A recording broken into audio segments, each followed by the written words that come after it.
nderuar teleshikues, të dashur vëllezër dhe motra më Krishtin, ja ku jemi së bashku në takimin tonë të përjavshëm Besimi i krishterë ortodoks. Tema që do të mbajmë sot referohet në një fjalë që tha Krishti, po që janë aktuale edhe për neve sot. Më konkretisht, tek Ungjilli sipas Lukait, kapitulli 11 vargu 29 deri vargu 33 na thuhet këto fjalë. Dhe ndërsa mblidheshin turmat, Jesui zuri të thotë: "Ky brez është brez i lig. Kërkon shenjë dhe shenjë nuk do t'i jepet përveç shenjës së profetit Jona. Sepse sikurse Jonai u bë shenjë te Ninivitët, kështu dhe Biri i Njeriut do të jetë shenjë në këtë brez. Mbretëresha e Jugut do të ngrihet në gjykim bashkë me njerëzit e këtij brezi dhe do të dënojë, sepse erdhi nga anët e fundit të dheut që dëgjoi urtësinë e Solomonit. Dhe ja këtu ka më tepër se Solomon. Burrat e Ninives do të ngrihen në gjykim bashkë me këtë brez dhe do ta dënojnë, sepse u penduan në predikimin e Jonait. Dhe ja këtu ka më tepër se Jona." Le ti analizojmë këtë fjalë të Zotit Krisht që si thash janë aktuale, sidomos për kohën ku po jetojmë. E para le të fillojmë të njohim se kush është Niniva. Niniva ishte kryeqyteti i famshëm i perandorisë asiriane, metropoli më i madh i kohës. Qyteti ka një histori të pasur duke filluar që nga shekulli i 9 para Krishtit deri kur shkaturua përfundimisht në vitet 612 para Krishtit. Rënoja e tij gjendet sot në qytetin e Mosulit në Irak. Ninivitët ishte një popull shumë mëkatar dhe mizor, plot hile dhe dhunë, ashtu siç na thot edhe profeti Naum. Mjerë qyteti gjakatar, që ishte plot me hile dhe me dhunë, dhe që nuk heq dorë nga grabitjet. Sipas mbishkrimeve arkeologjike të gjetura në rrojnojat e qytetit, Ninivitët i rripnin të gjallë armiqtë e tyre dhe kafkat e tyre i bënin pirgje dhe kryenin shumë vepra të tmerrshme dhe ushtronin lirshëm magjin. Ata pushtonin, plaçkitnin arin, argjendin dhe blasfemuan emrin e Zotit të Izraelit, ashtu siç e kemi dhe këtë libri i dytë i mbretërve. Zoti ishte kundër Ninivës. Ja çfarë na thuhet tek profeti Naum. "Ja, unë jam kundër teje, thot Zoti i ushtrive." Zoti, në drejtsinë e tij, vendosi t'i shkatronte Ninivitët dhe dërgoi si lajmëtar të ndëshkimit të tij profetin Jona. Niniva ishte 800 kilometra në verilindje të Palestinës dhe Zoti i tha Jonait: "Ço, shko në Niniv, qyteti i madh, dhe prediko kundër tij, sepse ligësia e tyre është ngjitur përpara meje." Jonai ishte biri i Amitatit dhe ishte një nga profetët nga Galileja dhe profetizoi në mbretërinë veriore të Izraelit në kohën e mbretit Jeroboami i dytë, ndërmjet viteve 782-753 para Krishtit. Ashtu siç na thuhet edhe tek libri i tij, ai i urrente Ninivitët, prandaj refuzoi të shkonte tek ata, sepse e dinte se Zoti ishte i mëshirshëm dhe mund t'i falte Ninivitët në qoftë se pendoheshin.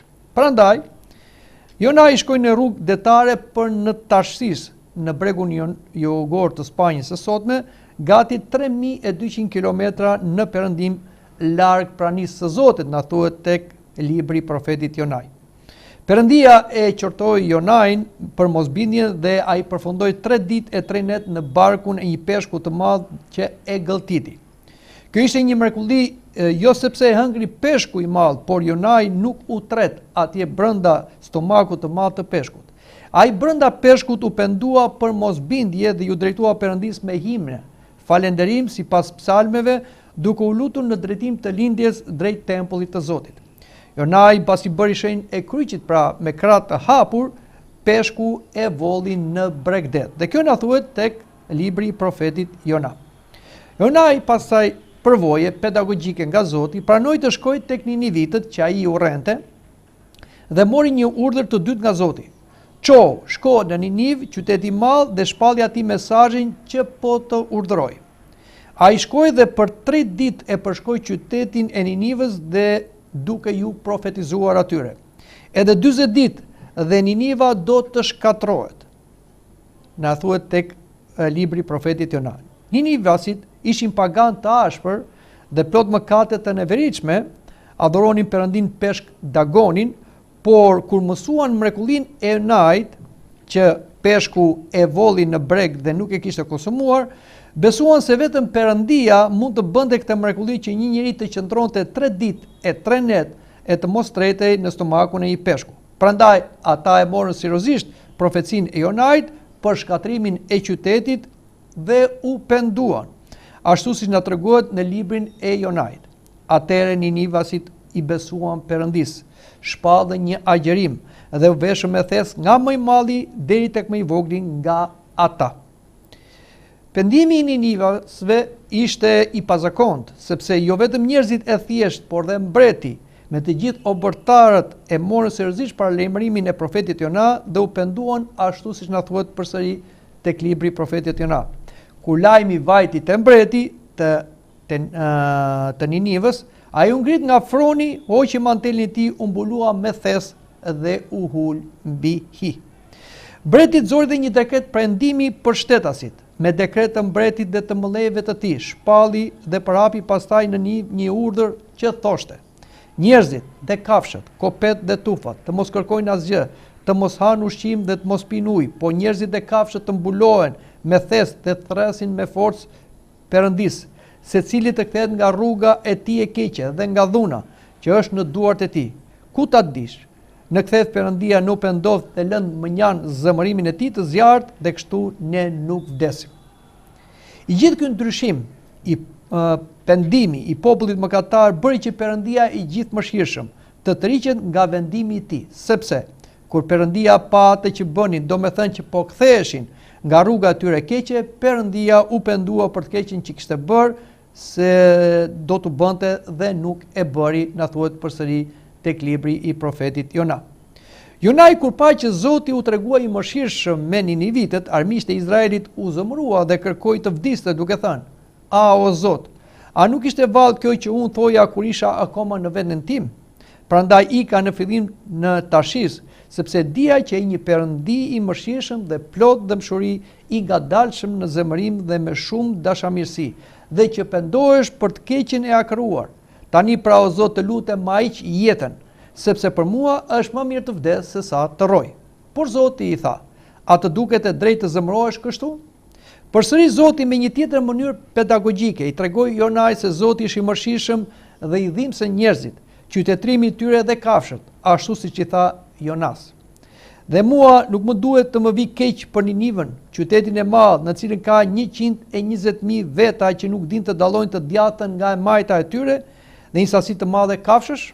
Pra, kështu përfundoi historia e profetit Jona që na shkruan në librin e tij, dhe kjo histori patjetër ka mesazhen për kohën e sotme, prandaj dhe ne u zgjatëm.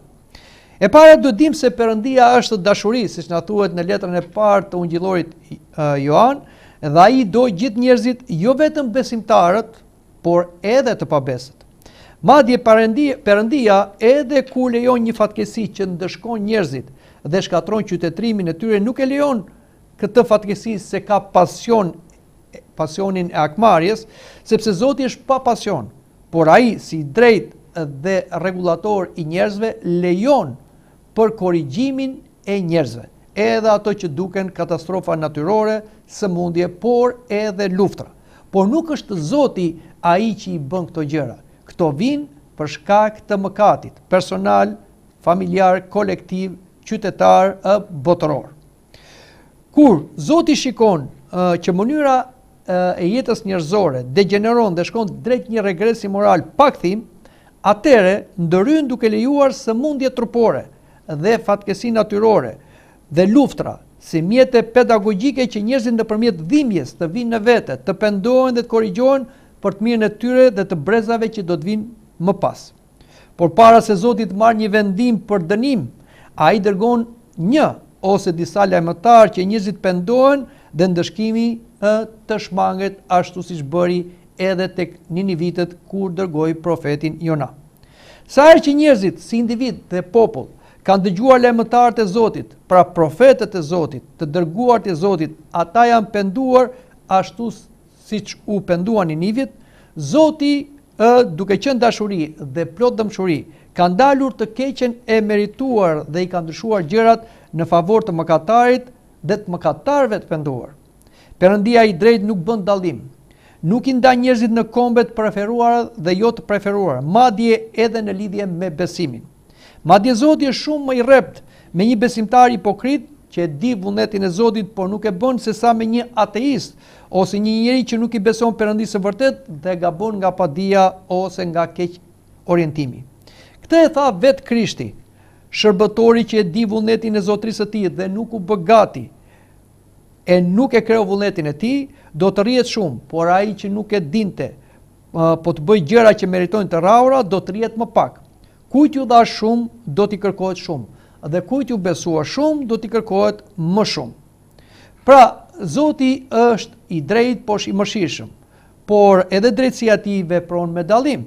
Zoti kërkon më shumë tek ai që i ka dhënë më shumë, dhe ne krishterët, siç ishte edhe izraelitët në kohën e profetit Jona, po ne krishterët sot që jemi populli i ri i Zotit, patjetër që kemi një përgjegjësi më të madhe se të tjerët që nuk e njohin Perëndinë e vërtet, që kanë perënditë e tyre, perënditë e rreme, ose që janë pagan, ose që janë ateist.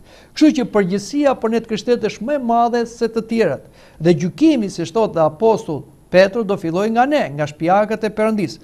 Prandaj kur ndodh një katastrofë natyrore, një sëmundje globale, por dhe një luftë, patjetër që përgjegjësia nuk është thjesht e të tjerëve, por përgjegjësia është e të gjithëve dhe në mënyrë të veçantë është e atyre që e din vullnetin e Zotit dhe nuk e bëjnë atë. Pra e besimtarëve, dhe këtu po flasim për ne të krishterët. Zoti nuk tërhiqet nga identiteti ynë familjar, etnik dhe fetar, por nga mënyra se si ne jetojmë në përputhje me ligjit e shkruar si në Bibël, që është Dekalogu, apo dhe në ndërgjegjën e çdo njeriu, të shkruar në zemrat e tyre, siç na thotë apostulli Pavli. Pra, kemi ligjin e shkruar që është në Dekalogu, ose 10 porositë që kemi në Bibël, që është shkruar në dy rasa guri me gishtin e Perëndisë, dhe kjo përbën gjithë strukturën e ligjit moral të shkruar për një besimtar, por kemi dhe ligjin natyror që e ka çdo njeri brenda vetes. Kush është ligji natyror? Mos i bëj tjetrit atë që s'duan të ta bëjnë ty. Prandaj Zoti i kërkon të gjithëve njerëzve që ata të zbatojnë ligjin, si atë të shkruar, si atë natyror. Por le t'i referohemi dhe Shën Efrem Sirianit, i cili na sqaron qartë çudinë e Jonait, madje dhe të çdo besimtari që çuditet pse Zoti është i mëshirshëm me të pabesët, por që pendohen dhe i ashpër me besimtarët hipokrit që justifikojnë mëkatet e tyre dhe e keqpërdorin mëshirën e Zotit. Ja çfarë na thot Shën Efrem Siriani. Nga zëri i Jonait, të pasurit dhe krenarët ulën arrogancën e tyre. Mbretërit e dëgjuan profetin dhe u shqetësuan, ose më mirë u përulën. Hodhën kurorat e tyre dhe kërkuan pendimin. Arkondët e dëgjuan dhe u tronditën, edhe ata i mbuluan kokat e tyre me hi.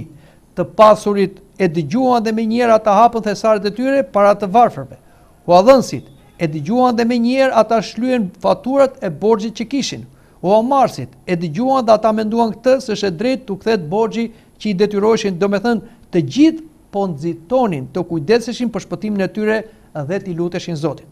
Nuk ishte asnjëri atje që dëshironte të fitonte me dinakri, sepse të gjithë kishin një qëllim, si të fitonin shpirtrat e tyre. Profeti shikon dhe mrekullohet me Ninivën dhe njëkohësisht vajton për izraelitët.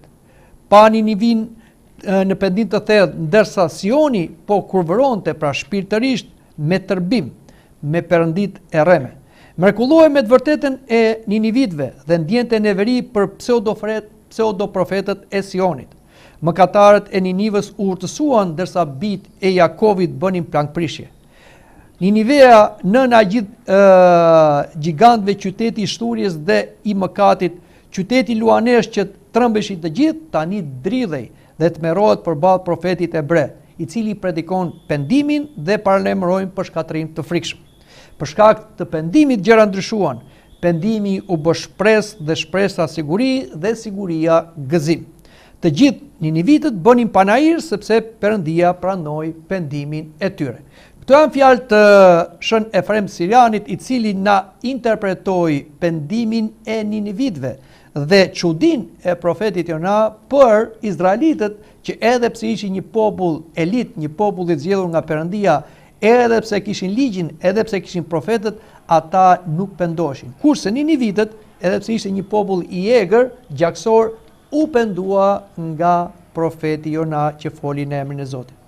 Por, siç po shohim edhe sot, gjithë bota është në një rrezik potencial nga shumë fatkeqësi natyrore, katastrofa natyrore, sëmundje epidemike, kriza ekonomike, inflacion dhe siç po shikojmë një luftë të tretë botërore, që de facto ka nisur dhe po përshkallëzohet gjithnjë edhe më shumë. Mirë ateistët që nuk besojnë në providencën hyjnore dhe janë fatalistë, por edhe besimtarët që po vuajnë pasojat e këtyre fatkeqësive kanë një pyetje, një lutje, një ankim që ngrihet çdo ditë drejt qiellit. O Zot, pse nuk e ndalon këtë të keqe? Asnjëherë nuk duhet të harrojmë se asnjë fatkeqësi natyrore, uri apo luftë janë të pavarur dhe vepron pa lejen e Perëndisë, që është i kundollur me omniprezencën e tij, sepse asgjë nuk ndodh pa lejen dhe providencën e krijuesit të gjithë krijimit, si në atë mikro dhe në atë makro. Madje askush nga njerëzit nuk sëmuret dhe nuk vdes pa lejen e Zotit. Ne duhet pranojmë të gjithë si besimtarë, të pabes dhe të pamoralshëm dhe të virtueshëm, të thjeshtë dhe të pushtetshëm, se kjo që po ndodh në qytetrimin ton, në jetët tona, në këtë kohë pasigurie, është pasojë e mëkatit, e këtij brezit pabes dhe imoral. Madje në disa aspekte, ne si shoqëri globale jemi bërë më të këqij se brezi i Ninivitëve. Ninivitët, ashtu siç na thot edhe tek libri i profetit Jona, ishin të paditur për shumë gjëra bazike për jetën, si në lidhje me Perëndin, krijimin dhe moralin. Prandaj dhe Zoti i toleroi në atë kohë Ninivitët.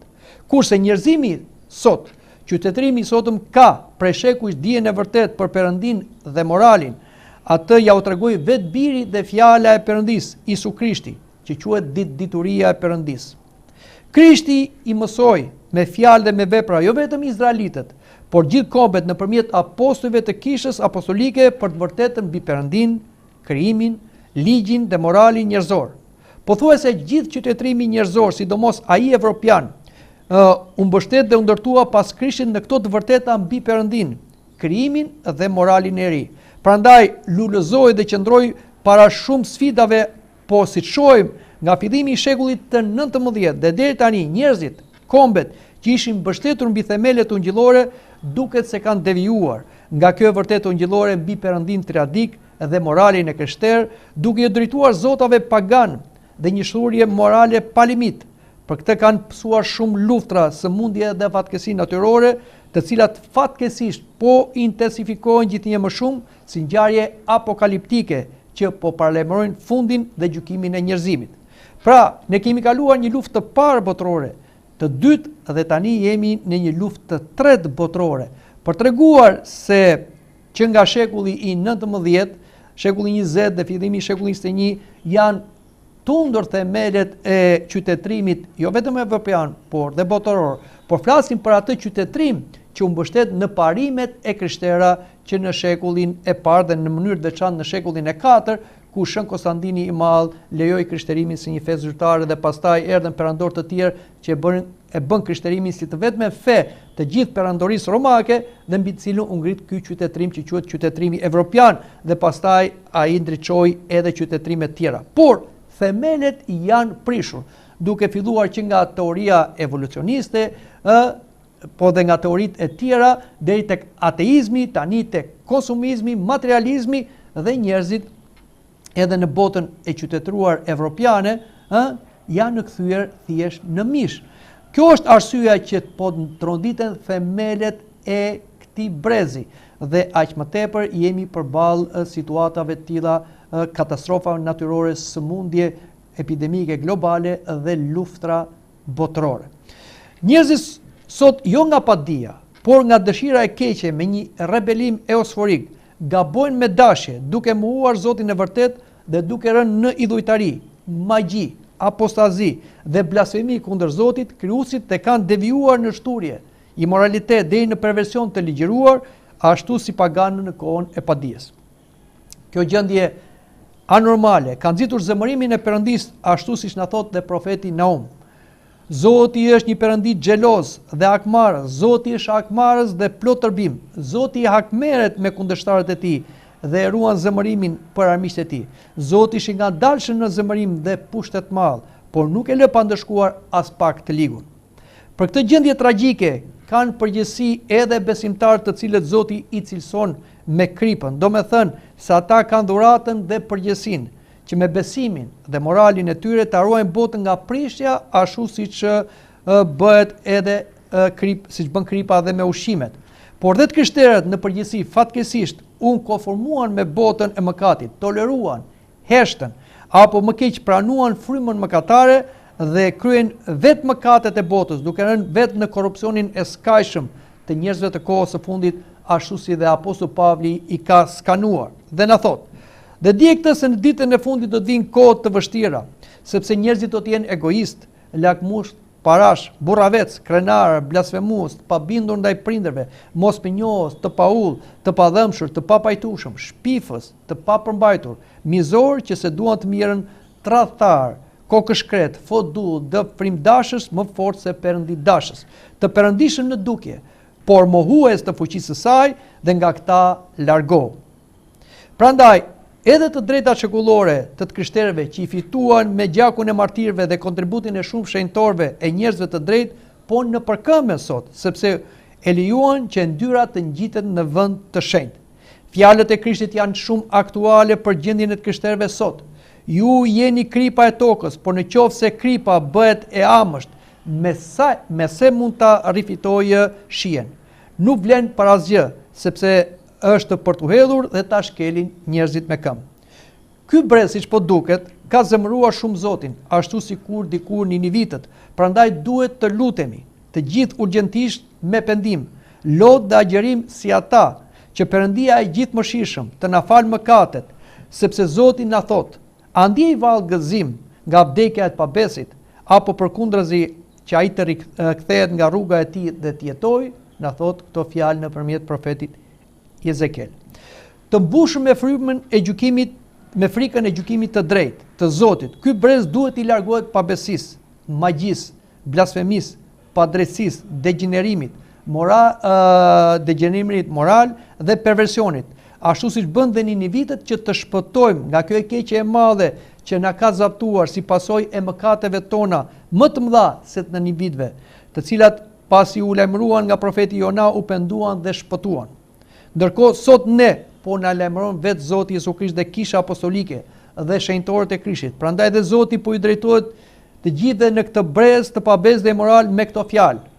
Banorët e Ninivës do të ringjallën në gjyq bashkë me këtë brez dhe do ta dënojnë, sepse ata u penduan me predikimin e Jonait dhe ja këtu është më i madh se Jona. Të dashur të krishterë, i themi të gjitha këto fjalë sepse janë fjalë të Krishtit, të cilat janë aktuale në çdo kohë, sidomos në këtë kohë. Dhe e tham dhe e përsërisim, nuk është Zoti që shkakton katastrofa natyrore, sëmundje apo luftra botërore. Këto vijnë si pasojë e mëkatit. Dhe mëkati në këtë brez është i tejkaluar në gjithë pritshmëritë. Dhe sipas etërve të kishës, po ndodhin gjëra që nuk ishin as parashikuar dhe as në kanonet kishtare. Prandaj, patjetër që kur bëjmë mëkat dhe nuk pendohemi për mëkatet tona, atëherë veprojnë ligjet shpirtërore. Do me thënë që mëkati duhet shpaguhet, ose do të shkojmë te Krishti me pendim dhe rrëfim dhe do ta shpaguaj Krishti mëkatet tona me gjakun e tij të derdhur në kryq, dhe atëherë mëkati do nulizohet dhe ne do shpëtojmë nga pasojat e mëkatit, ose në qoftë se ne nuk do shkojmë te Krishti, nuk do bashkojmë me Krishtin me misteret e kishës, me pagzimin, me pendim rrëfimin, me kungimin dhe do mbetemi në mëkatet tona, atëherë mëkatet tona do lahen me gjakun ton dhe të fëmijëve tan. Prandaj, edhe kjo çfarë po ndodh sot në botë nuk është rastësi, nuk është thjesht gjeopolitik, por është një mëkat që duhet shpaguar. Prandaj, të dashur të krishterë, kemi përgjegjësinë që ne të parat të kthehemi tek Zoti, te Zoti Jezu Krisht, me pendim dhe rrëfim, sidomos dhe në këtë periudhë kreshmore dhe agjëruese që kemi, duke nxitur dhe të tjerët që ata në shembullin ton dhe ata të pendohen dhe të kthehen tek Zoti i vërtet, tek Zoti Jezu Krisht, te shpëtimtari i botës, te avokati ynë përpara Perëndisë, që edhe bota të shpëtohet. Përgjegjësia është e neve të krishterëve në radhë parë dhe pastaj dhe e të tjerëve. Prandaj të dashur të krishterë, mos e shikoni këto gjëra që ndodhin sot në botë si periferike, që nuk kanë lidhje me ne, janë kilometra larg. Jo, janë globale. Dhe në qoftë se ne nuk do pendohemi dhe nuk do shkojmë tek Zoti Jezu Krisht, që ai na i fal mëkatet, atëre gjërat do përshkallëzohen dhe të gjithë do vuajnë nga mëkatet e tyre derisa të nulizohet, të shlyhet mëkati. Por patjetër sa më i madh është mëkati, aq më e madhe është edhe vuajtja. Dhe mëkati i këtij brezi është shumë i madh. Prandaj të dashur të krishterë, urgjentisht të pendohemi, të rrëfehemi, të bashkohemi me Krishtin, që ne të bëhemi kripa e botës, që për hirin ton Zoti na shpëtoj ne, por edhe botën për shkakun ton. Amin. Mendoj të dashur të krishterë, por dhe ju teleshikues që na shikoni dhe na dëgjoni, mendoj ta mbyll këtu këtë bisedë për të takuar në bisedën tjetër. Deri atëherë, mirupafshim.